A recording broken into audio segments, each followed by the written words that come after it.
Alright guys, so this is part 2 of the Q&A. So I'm just going to go ahead and continue with the questions. How has your relationship with Rob changed since Pax was born? Our relationship has definitely changed. I think we definitely have more respect for each other because, you know, I see him as Pax's father and he sees me as Pax's mom. So, you know, you view each other differently, I guess. And you have more love for each other because, you know, you're both caring for this little person that you created together. But I definitely think that, you know, it is hard to balance, you know, a baby and your marriage. I definitely think that it is extremely, extremely, extremely important to make time for each other, whether it's date nights, going out, or date nights staying in. And that's why I really want to, you know, try to, no, obviously not right now, have Pax on a schedule when he is old enough, and, you know, sleep schedule, and which he really actually started one himself now. His big nap during the day is between 10 to 10:30 until 12 to 12:30, and he seems to sleep at like 5 to 6, and then he goes to bed at 9:30, and I don't like put him in bed. He basically nurses at those times, falls asleep, and will sleep for like 4 hours at a time at night. So that's basically the schedule, and at that time we've been trying to make a point to put him in bed, and then we watch TV and hang out together.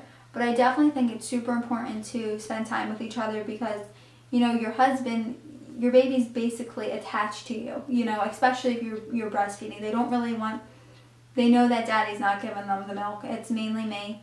Unless he gets a bottle from him every third day, but I'm, you know, what he looks for comfort.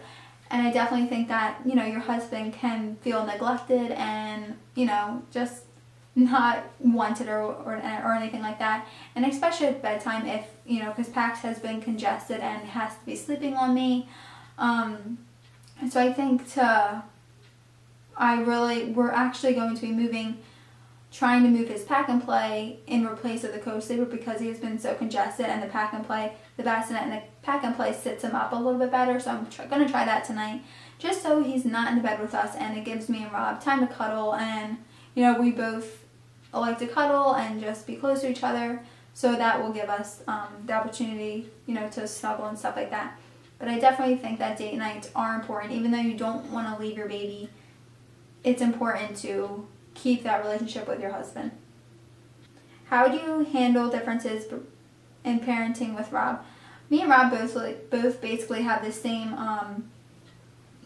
I guess, parenting views. We've talked about parenting since we started dating and our views and differences. And, you know, when we don't agree on something, we usually always come to a compromise of how we want to do things. Next question is, how would you describe the love that you have for Paxton in 5 words? I would say privileged. I feel so privileged to be his mom. Blessed. I'm so thankful for God for putting this little person in our lives. Overwhelmed. The love that you just have for your own child is so overwhelming and undescribable. I mean, you can barely describe how you feel, truly. And unconditional. I think those 5 words just wrap it up, how you feel for your child, and yeah, I mean, you just really can't explain it. It's just, I'm so thankful. Are you thinking about a second baby? I'm not thinking about a second baby. Do I know I want another baby? Yes. Again, we're going to try probably when Pax is 1.5 years to 2 years old. So that's all I'm really thinking about. But as of right now, I just, you know, am cherishing the time that I have with him alone. And, you know, that's down the road. Are there things in your diaper bag you wish you had or don't use? Not really. I mean, I guess it's my diaper bag or my hospital bag? My diaper bag, I guess. No, everything that I put in my diaper bag, I use. I don't really put things that aren't necessary just because I don't want to lug around all this stuff. But yeah, I just put, you know, the necessity things in there. I don't put like I don't just put a ton of stuff in there just to make it heavier. Next question, how long do you plan on exclusively breastfeeding? I would love to breastfeed for at least a year. A year to 1.5 years. I know I'm doing bottles, when we go back to work. He gets one every third day from Rob only, to build their bond. And then he will get bottles from, my family when I go back to work. And then obviously I will breastfeed him in the morning before I take him there, and then I will breastfeed him, just breastfeed the rest of the night. And on the weekends he will just be breastfed. But he is getting breast milk. He's not getting formula. What were the names you were thinking of naming Pax? We have one name that we really, really like that we chose in high school, but we liked Paxton, I guess, a little bit more. But I'm not going to share that just because that'll be a surprise for our next baby if we have a boy. Is there anything you would do differently during your next labor? Would you get an epidural? No, there's nothing I would really do differently. Well, actually, yes, there is.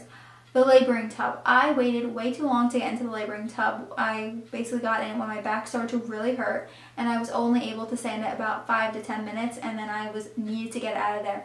So I would definitely say I would go in there a lot earlier just to relax and enjoy myself a little bit. So that's one thing I would definitely do differently. Would I get an epidural?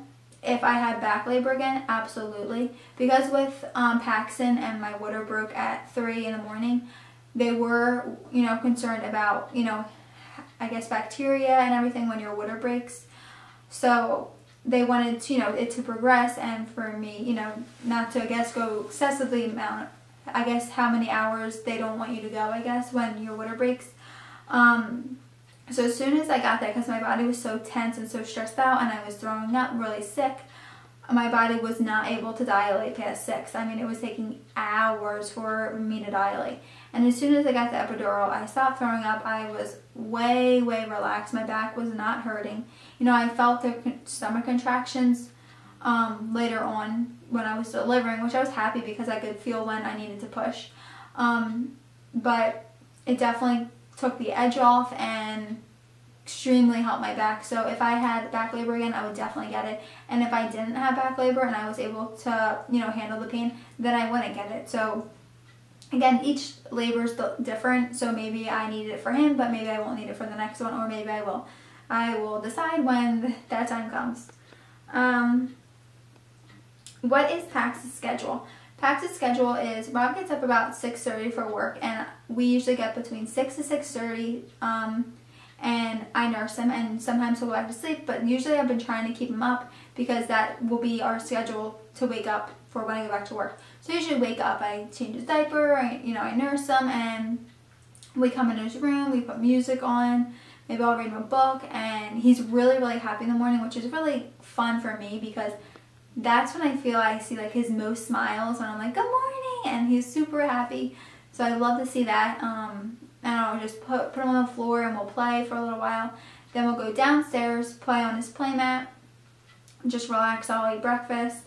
And then he usually goes back to sleep at like 8 o'clock, not 8, yeah, like 7, like no. I would say he usually takes a little cat nap at like 8, 8:30, maybe for like 30 minutes, 20 to 30 minutes. And then his big nap starts at either 10 to 10:30. And he'll usually sleep until 12 to 12:30. That's been recently, probably starting this week, that he started to do that, which I appreciate because I can actually get a few things done. And then after that, he usually doesn't take a nap until like 5 or 6, which, it's 6:30 now, which is what he's doing now. And then he usually goes to bed for the night at 9 to 9:30, and he will wake every 4 hours to nurse. He was before waking every 2.5 hours to nurse at night, but now he's stretched to 4 hours, which I appreciate. So now he's only waking up about once or twice at night. The past 2 nights it's only been once, which is really nice. How did you feel giving birth? I felt like a superhero. I felt amazing, and it was exhilarating, and we feel like this. You feel awesome. I mean, you feel like you just conquered an amazing thing, and you did, and I was super proud of myself. And I just feel that being a woman, you're so lucky that you get this opportunity, even though, yeah, it's hard work and you're super tired, and I was exhausted, but look what you get out of it. I mean, you get a person, and you did that. You brought this person into the world, like you pushed him out of you, or whether you got a C-section, you know, no one can take that away from you. You know, it doesn't matter how he got here. You brought him into the world. I mean, it's awesome, and you feel like a straight up superhero with amazing powers that you just gave birth, and it's amazing. Were you nervous the days leading up to giving birth? No, not really at all. I mean, you know, you're kind of like, oh God, you know, how's it going to be? And then, it, you know, there's no stopping it basically, and I just felt like, you know, there's no point to be nervous or anxious because it's going to happen. You know, there's no stopping it. This little person's coming out of you, whether you like it or not. So no, I really wasn't nervous. What is a bracelet you always wear, and what is the significance of it? Someone said it's not silver. I mean, they do have it in silver, but this is a gold one. And it's really popular. It's Alex and Annie bracelets. I got when I was pregnant from Rob for Mother's Day. It has a mother's hand and a little kid's hand on top of that hand. And it says, mothers hold their child's hand for a moment and their hearts for a lifetime. I love this bracelet. I think it means a lot to me because, you know, I got it for Mother's Day when I was pregnant with Pax. And I do want to get another one. That's, it's the delivery one, and they have a blue one and they have a pink one. The blue one, it's blue, this part is blue, and it has a little stork, and it's a delivery one. So I want to get the little blue one. But yeah, I think this was probably maybe $25, $30. You can get them online at alexandannie.com, or some jewelry stores have them. What are some of your newborn essentials? My main newborn essential, you know, besides the obvious stuff, I would say the Moby wrap. I absolutely love the Moby wrap. I would definitely repurchase that if it was to get messed up or anything. I love it. I really like the Ergo now that he's liking it a lot more. And now that it's getting cooler, I'm planning on using that a lot more. I love that. I love his muslin swaddle blankets. I love the Halo swaddle blanket. Well, it's not a blanket, but it's like a swaddler. I really, really enjoyed that. Trying to think, I guess his co-sleeper, when he was sleeping in it. He hasn't been sleeping in it lately because he's been so congested with laying flat. And even when I put it up on blocks and the humidifier going and stay lean, he still is congested.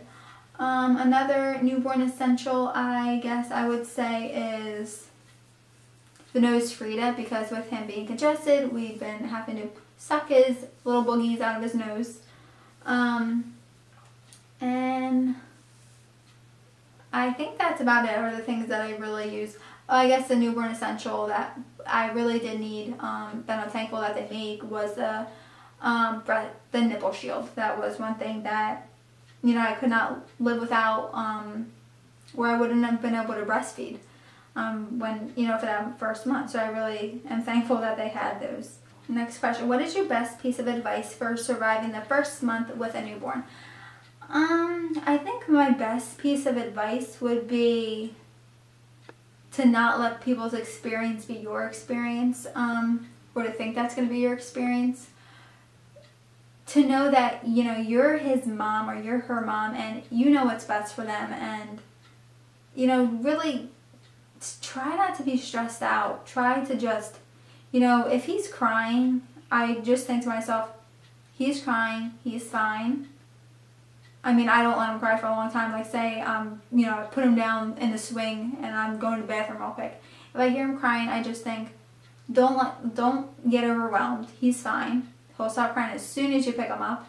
And I feel like to just trust your intuition, and, you know, I think as a mother, you just know what they want, and, you know, I feel like some people really put their experiences, which I mentioned, onto you, and, you know, every baby's different. You know, you have your, you know, your ways of parenting, and other people have their ways, and it, you know, everyone's different. Everyone likes to do things differently, and that's fine. And all babies are different, and I feel like don't judge your baby on other people's babies because they're so different. You know, if your baby is, you know, behind on something, or your friend's baby is doing something earlier than your baby, it's fine, because every baby is different. Another advice would be to make sure that you keep your marriage relationship, you know, #1 priority, because if you're divided, then your house will be divided. I think to just, you know, to make sure that you really make time for each other, because I can totally see how people's marriages totally fall apart after they have kids, because they basically put, you know, they're basically first priority easily, but you have to really make an effort to try in your marriage when you have a baby, especially a newborn, because it is demanding. It is, you know, as soon, you know, when they're crying, they need to be fed, they need to be changed, and, you know, your husband kind of gets put into second place, and I think you feel like you really need to lift them up, and to show that they, you know, you still care for them, because I feel like they can feel easily neglected, which I've mentioned. And I feel like if they're happy, then you're happy and your baby's happy. So next question is there anything you miss about your life before baby? Anything I miss? I miss cuddling with Rob more. I'm not gonna lie, if I say I don't miss anything, I miss cuddling with Rob more. You know, before you could just cuddle as long as you want for, you know, any time you want when he gets home from work. But if Pax is on me, then he's on me. So I'm really, especially this week, I'm really trying to make an effort to put him down when he's sleeping and not hold him like constantly when he is sleeping. Not, you know, for the night because he is so congested, but like when we're out in the living room watching TV and he's like snuggled with me. To just put him down in his bassinet and let him sleep in there, and so me and Rob can enjoy time with each other. But yeah, I would say that's the one thing I miss, but I'm definitely trying to balance that out. How did you choose the name for Paxton? I guess we looked online at I looked up like uncommon names, because I don't really like common names. I looked up uncommon names and like meanings of names and stuff, and Pax actually means peace, so I thought that was cool, and I think the name Paxton's really cute, and especially the nickname, which is Pax, I think is adorable, and I like the meaning of it, so that's how we came up with that. Will you be going back to work? Yes, I will, November 17th. Who on YouTube do you watch religiously? I really like that one couple. Her name's Jenny and her husband's name is Nathan, and their beautiful daughter's name is Rory. I really like watching them. I think they're super down to earth and, you know, don't really care what people think, and are just, you can tell they're really themselves, which I really like. And they're not, you know, faking it or anything like that. I like Daily Bumps. I like Ellie and Jared. Katie and Colin. Trying to think. I used to watch Shaytards a lot, but I stopped watching them so much just because their videos tend to be really long all the time. I mean, these videos are going to be long, but just the vlogs I feel can be extra long. And sometimes I don't have 25 minutes to watch a video. You know, sometimes it's nice to just watch a 10-minute video. You know, those really long videos are okay sometimes, but I feel like every day I don't really have time to watch them, but I do enjoy them. But sometimes I just don't have time to watch them. Anyone else that I really watch? I used to really watch a lot of like makeup videos and stuff like that. But I think that's all that I really watch like religiously. I'm probably missing some people that I didn't mention, but those are like the main people. And then obviously other people that I watch, I just do videos like once in a while, then I watch those too. When Pax is older, will you force religion on him or let him choose? I don't know what you mean by like older like 30, or older like, you know, when he's older. Because at least when he lives here in our house, he will be going to church with us until he can make that decision that he doesn't want to go. And he will be put in Sunday school and Vacation Bible School. you know, and I don't think that's a bad thing. I think it's a great thing, and, you know, it gives them good morals, and I feel like puts a good head on their shoulders, and, you know, it's a nice social thing that they get to do also, and to learn about God and stuff like that. And then when he's older, if, you know, I can't force him to do anything he doesn't want to do when he's older, you know, I'd hope that he would want to go, because I know, you know, I had the choice, and I went when I was younger, and then I didn't really go when I was a teenager too much. I'd go with my mom like once in a while to church, but then I, you know, kind of went my own way and, you know, did my own thing.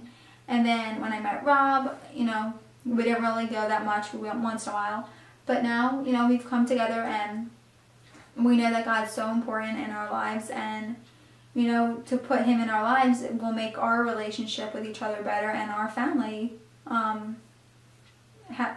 stronger as a unit. So, you know, it's his decision, but I hope that, you know, with introducing him and everything, that he would want to go when he's older, or at least when he has a family, he would, you know, introduce them to God. What is your favorite meal? This is hard because I'm really, really picky. I love crabs.